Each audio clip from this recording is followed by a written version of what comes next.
Sa maliit na silid, ang espada ay inilagay sa stand.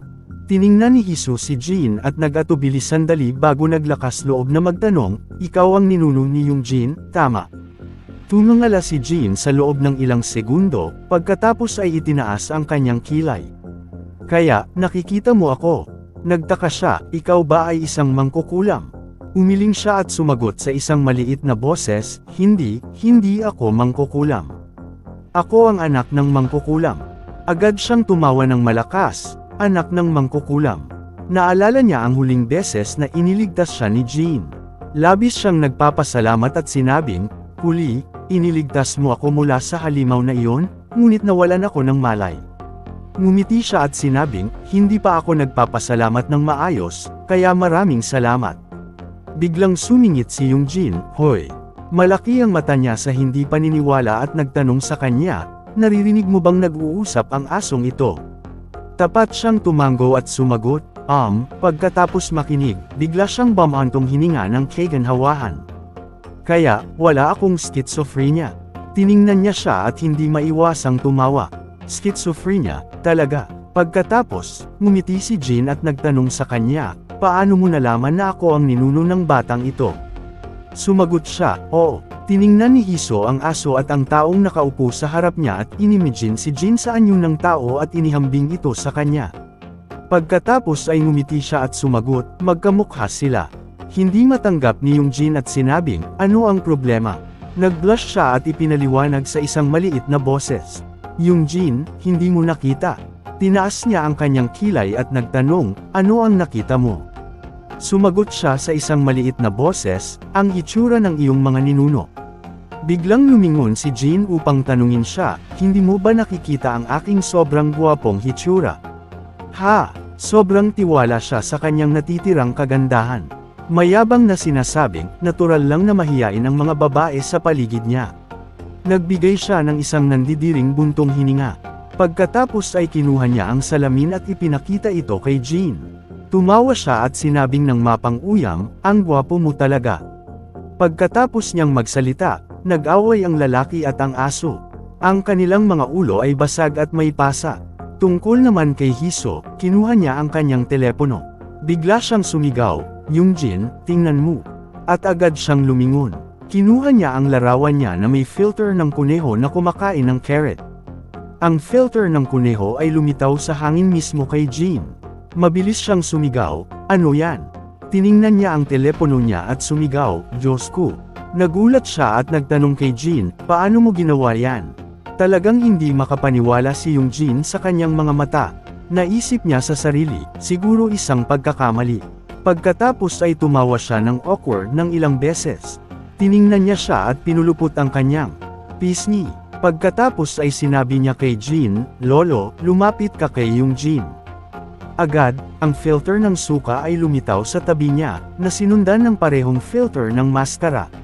Nagpumilit pa rin siyang hindi maniwala, kaya sinasadya niyang ikan-away ang kanyang mga kamay sa paligid upang makita kung totoo ba o hindi ang figure ni Jean. Sumimangot si Jean, sinusubukan na magpanggap na walang pakialam sa kanya. Unti-unting dumidilim ang kalangitan, nakabukas ang mga ilaw sa kalye sa labas. Ang orasan ay tumama sa 9:30 p.m. Bigla niyang itinaas ang kanyang boses. "Pero hindi ka ba uuwi?" "Alas 9 na," tanong niya sa kanya. Lumingon siya nang may pagtataka. Nauutol si Hiso, gustong sabihin ang isang bagay, ngunit tumigil. "Hindi lang ako makakabalik," sabi niya habang sumisipsip siya ng tubig at tinitigan siya. Pagkatapos ay malamig siyang nagtanong kung bakit. Sa totoo lang, mababa ang boses niya. Huminga ng malalim si Hiso upang magtipon ng lakas ng loob bago magsalita. "Ang nanay ko ay sinasapian din ng multo tulad ko. Malakas siya upang makapagpatawag ng multo ng madali," sabi niya sa isang mababang boses. Nagulat si Eugene nang marinig niya at lumaki ang kanyang mga mata habang nagpatuloy siya, "Kung uuwi ako ng ganito," ang kanyang boses ay puno ng takot at kalungkutan. "Papuwersahin akong sapian muli ni nanay at pagkatapos ay hahanapin ka na parang isang sinapian na espiritu." Medyo nagtaka ako, kaya nagtanong ako, "Bakit hinahanap ka ni nanay mo?" Sumagot siya ng tapat, dahil gusto niya ang katawan niya. Narinig ito ni Jean at tumangala rin. Pagkatapos ay itinaas niya ang kanyang kilay. Bakit ang katawan ko? Lumingon siya, ang kanyang matatalim na mata ay nakatingin sa kanya at sumagot dahil siya ay isang sisidlan ng mga kaluluwa. Sumimangot siya ng may pagtataka. Tumayo si Hesu. Bigla siyang kumuha ng mangkok at lumapit sa kanya, sinasabing maghintay sandali. Ang purong puting mangkok sa kanyang kamay, si Jin sa tabi ay nakatingin din sa dalawang tao ng may atensyon. Nagbuhos siya ng punong-puno ng tubig at dinala ito sa harap niya. Pagkatapos ay lumitaw ang kanyang imahe sa mangkok ng puting tubig. Sabi niya sa isang mababang boses, ito ay isang ordinaryong tao. Natapos siyang magsalita at ibinuhos ang mangkok ng tubig. Pagkatapos ay itinaas niya ang walang laman na mangkok sa harap niya at narito siya. Seryoso niyang ipinaliwanag, sa hinaharap, magkakaroon ng mas maraming multo na gustong kunin ang walang laman na bote na siya. Tiningnan niya siya at naglakas loob lang siyang lumunok ng kanyang laway. Nagpatuloy siyang ipaliwanag sa kanya.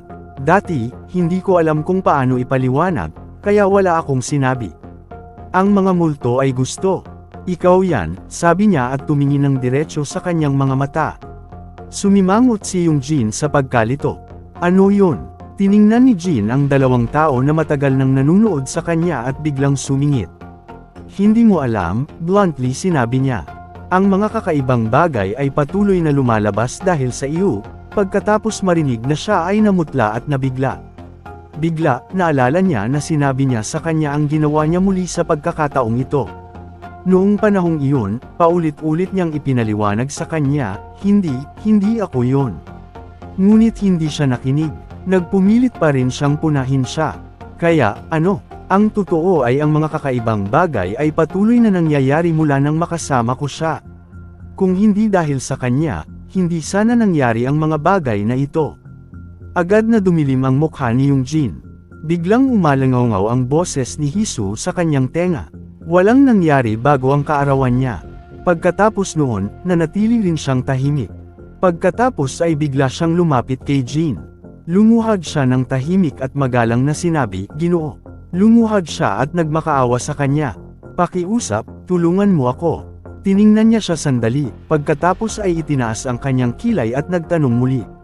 Sabi mo, mangkukulam ang nanay mo. Sinasamba ba niya ang mga multo na parang mga Diyos? Tanong niya, nagulat siya. Agad na nagsalita si Hesu upang ipaliwanag. Hindi niya alam kung ano ang ginagawa niya. Pagkatapos ay yumuko siya at sinabing, nakakalungkot, ang nanay ko. Hindi siya masyadong sikat sa panghuhula noon, sabi niya. Ngunit palagi siyang nakatuon sa pagdarasal ng buong puso. Isang babae na nakaupo sa gitna ng kagubatan ang lumitaw sa kanyang kwento. Malungkot niyang sinabi, hanggang isang araw, bumalik siya at sinabing nakatanggap siya ng espiritu. Dahan-daang umalingaw-ngaw ang kanyang boses. Pagkatapos ang dambana na bihirang may bisita ay naging napakapopular na kailangang mag-pa-reserve ng isang taon ng maaga. Naalala niya ang sandali na nakasalamuhan niya ang taong dumating upang hulaan ang kanyang kapalaran. Noong panahong iyon, nakatayo siya sa likod ng pinto habang nagsasalita. Ngunit hindi ko iniisip na ang bagay na iyon ay mukhang isang Diyos, sabi niya ng takot, pagkatapos ay naisip ang ketikot-takot ng ngiti ng isang demonyo na nakatayo sa likod ng kanyang ina noong siya ay bata pa. Tinanong niya ang kanyang ina, Nanay, ang espiritu ba na sinasamba mo ay talagang isang Diyos? At pagkatapos ay sinampal siya ng kanyang ina at nahulog ng nakaharap sa lupa. Masakit niyang tinakpan ang kanyang mukha habang naririnig niya ang kanyang ina na nagmumura. Paano mo nagawang lapastanganin ang mga Diyos? Ang nakakatakot na mukha ng kanyang ina ay gumagambala pa rin sa kanya hanggang ngayon. Sumingit ang boses ni Jin sa kanyang alaala. Ito ay isang masamang espiritu. Kinagat ni Hesu ang kanyang mga labi sandali, pagkatapos ay nagpatuloy sa isang mababang boses. Mula noon, sinubukan kong takasan ang espiritu na sumapi sa aking ina, ngunit walang silbi. Sa huli, ang masamang espiritu na iyon ay nagpatawag ng isang madilim na espiritu at pinilit ako. Natapos makinig si Jin sa kwento at tumango. Bilang isang mangkukulam ng espiritu, naiintindihan ko. Tiningnan niya siya at ngumiti. Hindi nakakapagtaka na ang karaniwang mga ritual ay hindi gumana. Malamig na umakyat si Jin sa kama at naglaro sa kanyang telepono sa ilang sandali. Tutulungan kita, sabi niya, bigla, na nagpatulala sa kanya.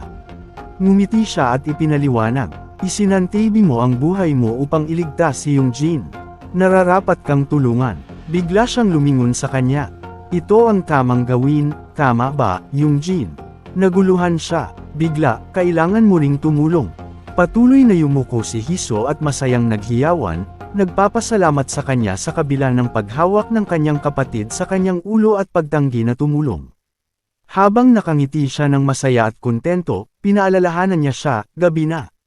Matulog ka na. Tumanggaw siya at sumagot, Ginamit niya ang rolyo ng toilet paper bilang unan at humiga. Tiningnan siya ni Yungjin at sumigaw, hoy, hoy, hoy. Malaki ang mata niya at nagtanong, ano ang ginagawa mo? Kalmado siyang sumagot, matutulog ako. Isang lalaki at isang babae na nakatira ng magkasama sa iisang bahay ang nagpatulak sa kanya na magtanong, bakit ka matutulog dito? Tapat siyang sumagot, sabi ko, hindi ako makakauwi. Hindi mo naman siguro sasabihin pwede akong matulog sa bahay ng kaibigan. Malungkot siyang umiling, wala akong kaibigan. Nag-isip sandali si Yungjin at sinabing, hindi ba kaibigan mo yung babae na may bukol sa ulo? Tiningnan niya siya, pakiramdam na naagrabyado. Kaibigan siya ng multo, hindi ako, payo niya. Huwag ka nang magkunwari na malapit ka. Umiling siya, hindi ko kaya. Ako ay isang INFJ. Walang magawa siyang niyakap niya at sinabi na may malungkot na mukha. Huwag mo nang pag-usapan ang MBTI. Malambot siyang sinabi sa isang nagmamakaawang boses. Yungjin, ayaw mong marinig. Umiling at sinabing hindi. Nagmakaawa siya, makinig ka sa akin. Sabi niya nang medyo naiinis, sinasabing, ano? Hiniling ni Hiso na hayaan siyang matulog sa bahay mo. Malamig siyang sumagot, hindi. Nangangako ako sa iyo, matutulog lang ako. Nangangako ako, hindi ka naniniwala sa akin. Ano ba ang sinisigaw mo? Patuloy akong nagsalita, ngunit hindi gumana. Galit siyang sumigaw, kung gayon matulog ka na. Ano pa ang gusto mong gawin? Anarko ni Jin ang kanyang likod sa kama at nanukso. Nakahiga sa kama, sinulyapan niya siya at sinabing, aalis ako sa silid. Sobrang nahihiya siya kaya't nagalit siya at sumigaw, ano ba ang sinasabi mo? Tiningnan niya siya na may pulang mata habang umaalis siya sa silid. Pagkatapos ay nagtanong siya ng humihingi ng tawad, Yungjin, paumanhin, ngunit maaari ba akong humiram ng shorts mo? Nahihiya siyang sinabi, kahit anong luma ay ayos lang. Ang kanyang mukha ay blanko. Ang maliit na bahay na patay ang ilaw. Nakahiga si Hiso na nakapikit ang mga mata at tahimik na natutulog. Mahigpit na nakapikit ang kanyang mga mata, biglang namutla ang mukha niya. Napanaginipan niya na may humahawak sa kanyang kamay. Ang taong iyon ay may hawak na kutsilyo at gustong putulin ang kanyang kamay. Tumulo ang dugo sa lupa. Ang kanyang boses ay umalingaw sa takot. Nanay, paumanhin. Ang mga mata ng ina ni Hiso ay tumingin sa kanya ng malamig mula sa labas ng pinto. Sumigaw siya, nanay. Nagsara ang pinto. Ang sulok ng kanyang bibig ay nakakatakot na lumukot. Sinubukan pa rin niyang sumigaw at magmakaawa sa kanyang ina. Nagsara ang pinto ng kumpleto. Ang anteng-anteng ay nakadikit sa labas ng pinto. Ang kanyang boses ay umiiyak. Nanay, alam kong nagkamali ako. Patuloy siyang kumakatok sa pinto. Malakas siyang sumigaw, papasukin mo ako. Sa loob ng silid, may kamiseta na nababalutan ng dugo. Sa tabi ng kamiseta ay isang hiwaga na garapon na nababalutan ng spell. Maaari lang siyang huminga ng malalim at sinabing pagod, sobrang takot ko. Nakaupo si Hiso sa isang sulok ng dingding, takot. Bigla, nagulat siya. Isang multo ang biglang tumalon sa harap niya. Tinakpan nito ang kanyang bibig at tumawa ng boses kabayo. Kamusta, Hiso? Lumaki ang mga mata nito. Sabi nito, mabuti at nakilala kita. Nagkaroon siya ng bangungot at natakot, umuungol at tumatawag, nanay. Ang figure ni Jin ay lumabas sa harap niya. Ang kanyang mga luha ay tumulo na parang bayan. Pagkatapos ay unti-unti siyang kumalma. Nakahiga si Dwayne sa tabi niya, tinutulungan siyang matulog ng mapayapa. Ang kalangitan ay puno ng maliwanag na mga bituin. Ang maliwanag na pulang ilaw ay nagliwanag sa hanay ng mga estatwa ni Buddha sa sulok ng dingding. Kabaligtaran ay isang larawan ng ilang Diyos. Ang kumikislap na ilaw ng maliit na kandila ay nagpahayag ng silhouette ng isang babae. Ang kanyang mga daliri ay tumapik sa mesa. Ang puting bigas ay nakakalat sa buong mesa. Wala siyang iba kundi ang nanay ni Hesu. Malamig siyang tumingin pababa sa mesa. Bigla niyang ipinatong ang kanyang kamay sa mesa, na naging sanhi ng paglipad ng puting bigas sa lahat ng dako. Galit siyang sinabi, "Hesu, ang maliit na batang ito." Isang madilim na anino ang tumakip sa kanyang buong katawan. Pumuti ang kanyang mga mata. Nagngingit-ngit siya sa ngipin. Saan siya nagpunta? Sa paligid niya ay isang grupo ng mga kaluluwa ng bata ang gumagapang sa kanyang katawan. Ang kanyang boses ay ketukot takot. Kapag bumalik ito, ilalagay ko ang ulo nito sa isang garapon.